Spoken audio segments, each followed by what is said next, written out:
ভয় পাইছেন? অত না, আমি আপনাকে বলেছি। ছোট পর্দার জনপ্রিয় মুখ তানিয়া বৃষ্টি ও শামীম হাসানকে ঘিরে সামাজিক মাধ্যমে চলছে ঘোর গুঞ্জন। বৃহস্পতিবার রাতে হঠাৎই ভাইরাল হয় তাদের বিয়ের ছবি, যা দেখে রীতিমতো চমকে গেছেন অনুরাগীরা। শামীমের সঙ্গে তানিয়ার প্রেমের গুঞ্জন চলছিল বেশ আগে থেকেই, আর এবার বিয়ের ছবির নতুন মাত্রা যোগ করেছে সে জল্পনায়। এবার দেখার পালা সত্যি কি বিয়ে করেছেন এই জুটি। শুক্রবার দুপুরে আরও একটি ছবি প্রকাশ করেছেন তানিয়া, যেখানে তাকে দেখা গেছে হলুদ শাড়িতে। ছবির সঙ্গে জুড়েছেন থার্স্টি স্টিকার, যা দেখে অনেকে ধরে নিয়েছেন বৃহস্পতিবারই হয়েছে তাদের বিয়ে। তবে এখানেই শেষ নয়, আসল ঘটনা তো ভিন্ন। শামীম নিজেই বিষয়টি নিয়ে মন্তব্য করেছেন এবং বলেছেন, অভিনন্দন এবং শুভকামনা জানানোর জন্য ধন্যবাদ।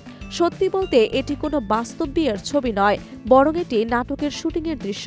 এটা আমাদের নতুন নাটকের শুটিংয়ের ছবি, চিয়ার্স।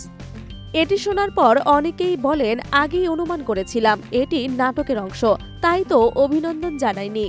প্রসঙ্গত এর আগে তানিয়া বৃষ্টির সঙ্গে অভিনেতা আরশ খানের প্রেমের গুঞ্জন উঠেছিল এবং রীতিমতো তা ভাইরাল হয়ে যায়।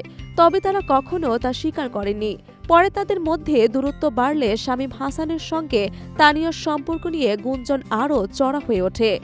সাম্প্রতিক সময়ে তামিমের সঙ্গে তানিয়ার একাধিক নাটকে কাজ করা এবং বিভিন্ন জায়গায় তাদের একসঙ্গে দেখা যাওয়ায় সে গুঞ্জন আরও জোরালো হয়। আর এমন পরিস্থিতিতে বিয়ের ছবি ভাইরাল হওয়ায় নতুন করে আলোচনায় উঠে এসেছে এই জুটি।